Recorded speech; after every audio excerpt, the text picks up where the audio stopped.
as you can see, Burke has dispatched me, and he also gave me an indictment, so I was able to report him to the Dark Moon Blades for justice.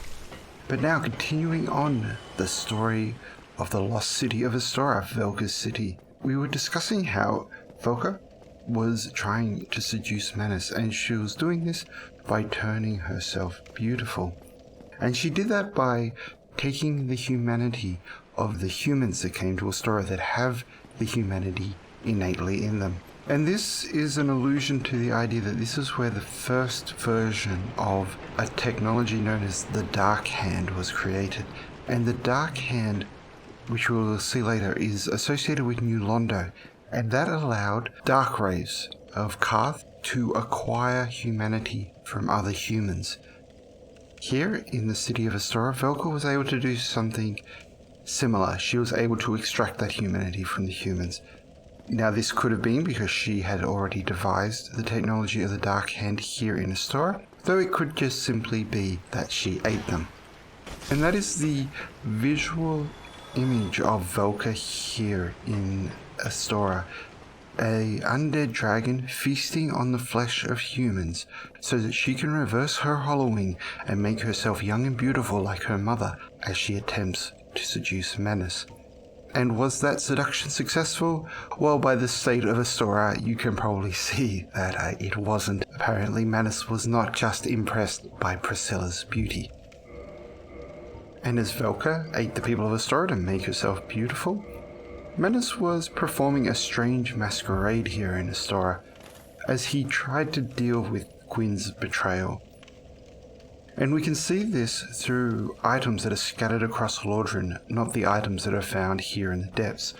The first being the one we've already discussed, the binoculars that are found in the graveyard.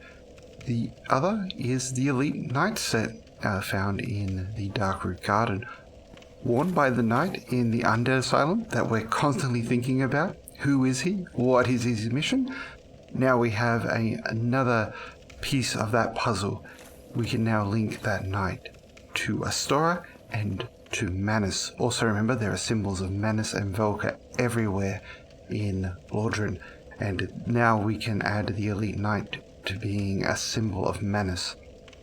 We have not got any of the enchanted blue shields yet, but there are two of them that can be found throughout Lordran. One is held by that Knight that we saw in the Undead Asylum, and the other one is in another place we'll be getting to later called the Valley of the Drakes. And these blue enchanted shields were created by Manus here, and on those two shields is a vision of a garden and a vision of a dragon, just like we found in the Darkroot Garden in the ruins of Ulasil. These blue enchanted shields held the dreams of Manus as he tried to deal with his existence here in Astora. And these visions that he had, he then gave them to the high-ranking knights of Astora. And he did that because he wanted his knights of Astora, which were constructs as we discussed in the Darkroot Garden, to be as great as the Silver Knights of Gwyn, to be as great as the 4 Knights of Gwyn that we discussed before, Sir Arturius being one of them. And this was part of Manus's masquerade. He was trying to make Astora, the city of Velka, into Anor Londo, the city of his lord that had banished him.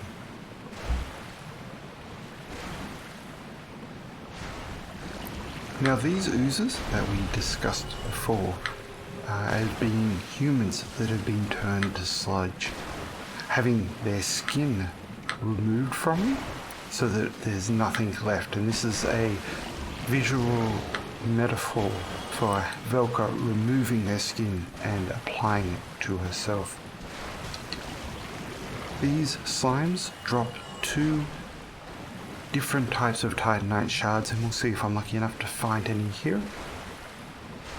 The first one being the large Titanite shard that we found over by the channeler, representing Seek the Scaleless, and now we know representing Manus, who was trapped down here with Velka. But they also drop a second type of Titanite shard, and this is called the Green Titanite shard. And the Green Titanite shard allows us to reinforce ascended weapons. And ascended weapons can be magical, they can be imbued with fire, or they can be imbued with divine power. And that's important. This Green Titanite shard is important, and it will come up later where we'll discuss why that Titanite shard is green and why it is associated with Manus.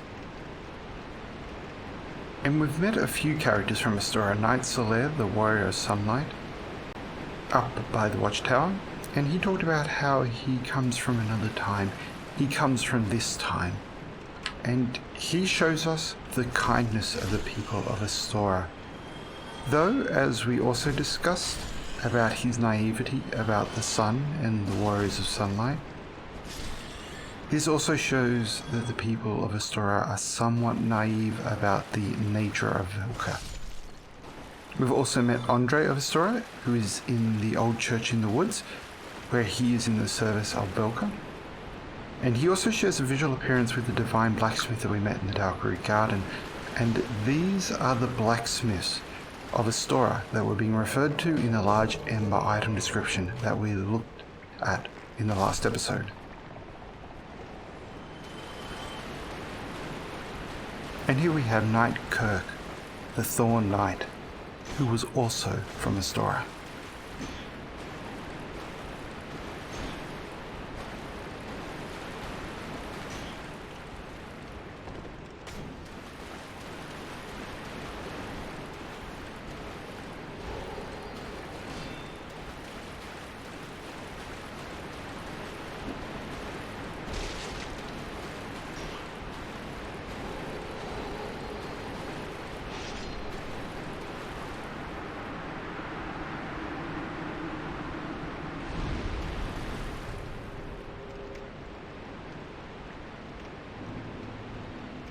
Now, Knight Kirk did not drop the spiked shield, but I'll put it up on the screen anyway so that we can discuss it now, because it's important to discuss the nature of Knight Kirk while we're here in the depths.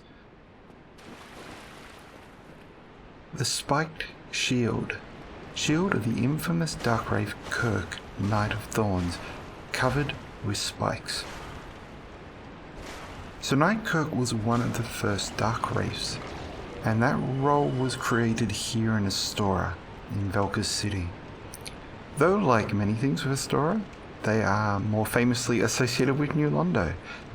And if you have played Dark Souls 2 or Dark Souls 3, you may think he looks very different from the Darkwraiths that you have seen or encountered in those games. And that is because Knight Kirk is one of the original Darkwraiths, before they had all of their fancy matching outfits. Now, you may have heard this, you may not have, but I think I should address this anyway, just in case this is confusing people, because I've seen it repeated a lot online. And it's this idea that the item descriptions around Knight Kirk are a mistake, they're an editing mistake, and that he is actually part of a different group, and he isn't a Darkwraith at all.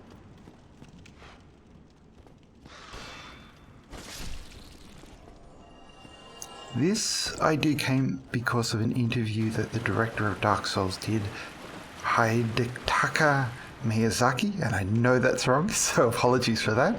But Miyazaki is the main creative force behind Dark Souls and a pretty awesome guy. And he was giving an interview with a podcast called Game no Shukutaku, and when he was giving that interview, he said that Knight Kirk was part of a different covenant, and this is completely true. But that led some people to believe that this item description was erroneous.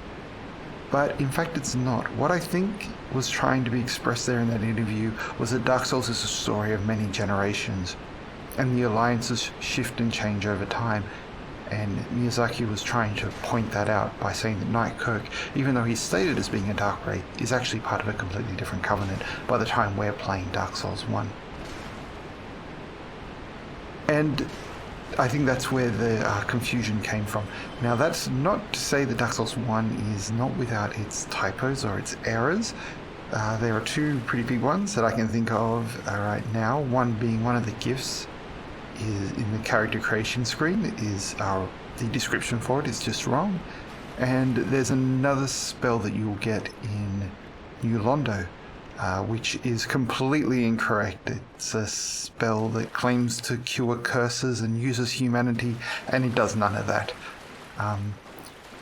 But getting back to Knight Kirk, he is from Astora, and he is a Dark Wraith, and his alliance shifting from the Dark Wraiths to another is an important part of the Dark Souls story, and we will see that story as we tell the story of Knight Kirk and others in Lordran.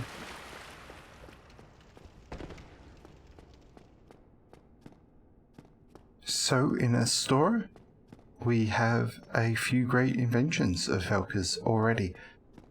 The reversing of hollowing to make herself beautiful. The Dark Hand, or some variant of that, to extract humanity from the people of Astora. Now the Dark Wraiths, which we will talk about their role and what they did later. But also, another great invention of Velka's was found here in the city of Astora, and that is hinted to by the sewer chamber key.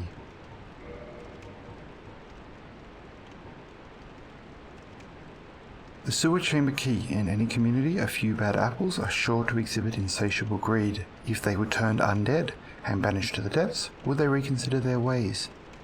In Astora, Velka studied and discovered the art of the dark sign. This dark sign signifies an accursed undead. Those branded with it are reborn after death, but will one day lose their mind and go hollow.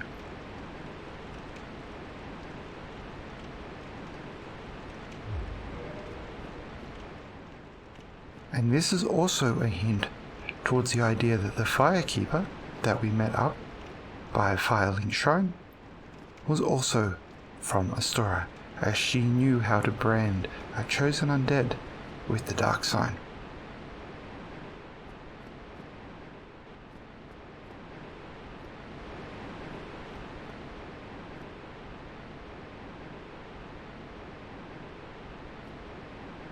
And the presence of the dark sign in Astora is seen in the design of the invaders.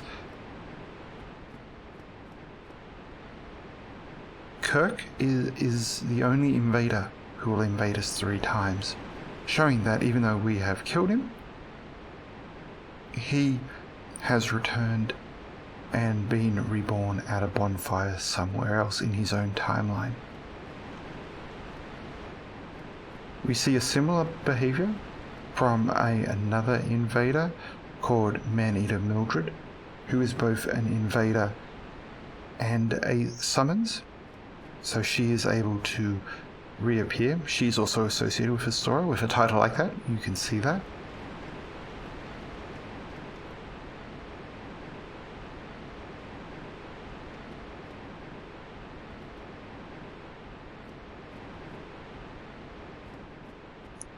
And another character who is called Leroy, he has a different story, and he is described as being undead. He was made undead by other means. But then there's also Knight Solaire of Astora, who can be summoned multiple times, and he is, of course, of Astora. So Velka brands many people here with the dark sign, and she also brands Menace with the dark sign, making him undead, and this may have been part of her seduction. Maybe she thought that if she made Menace undead, just like she is, then he would grow to love her with time. And so now we're going to discuss Knight Lordran of Kurim again, just quickly. Notice here Knight Lordran of Kurim can be summoned to this boss battle that we're about to participate in. And notice his summoning sign.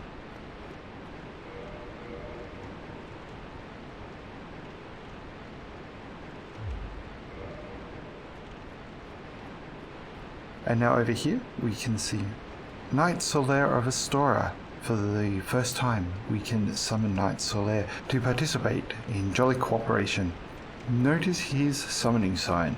His summoning sign is golden. That is how we know he is a warrior of sunlight.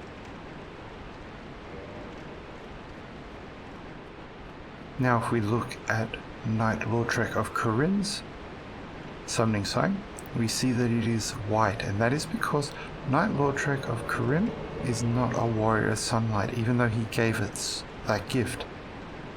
He is instead a part of the Way of White.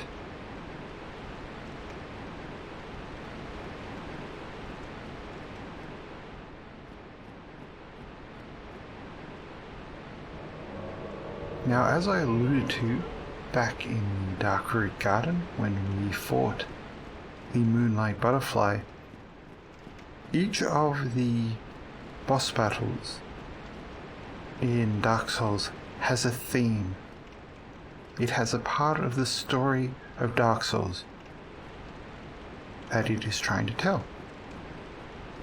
And this boss battle we are about to participate in is no different. This here has a theme, and that theme is Velka's seduction.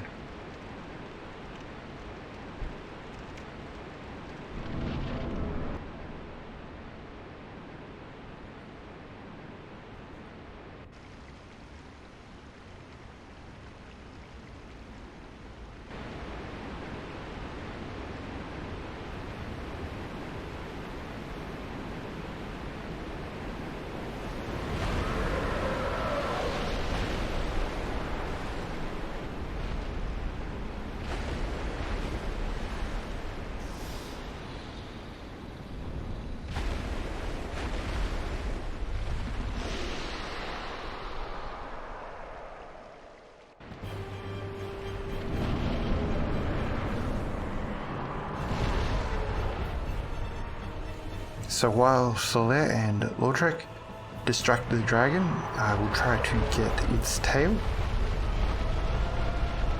Notice here the texturing on the tail.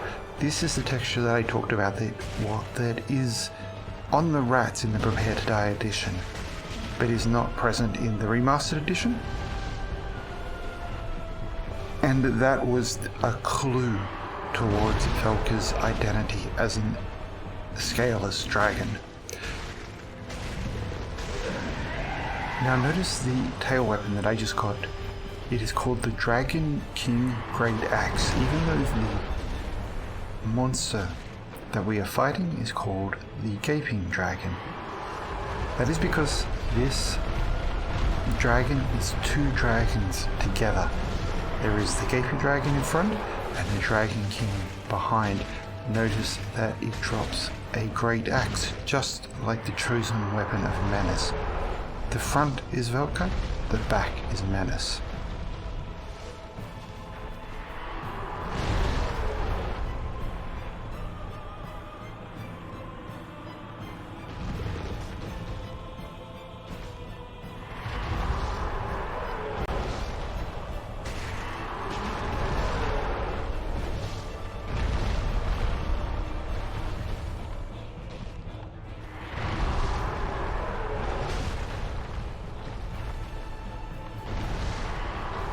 See there, the attack that the Gaping Dragon is doing to Knight Lordran.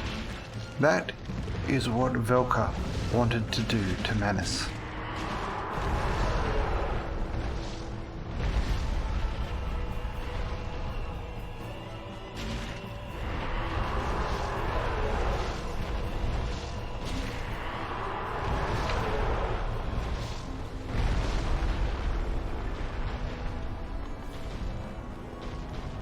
Now hopefully we'll see... No. The Gaping Dragon also has a vomiting attack.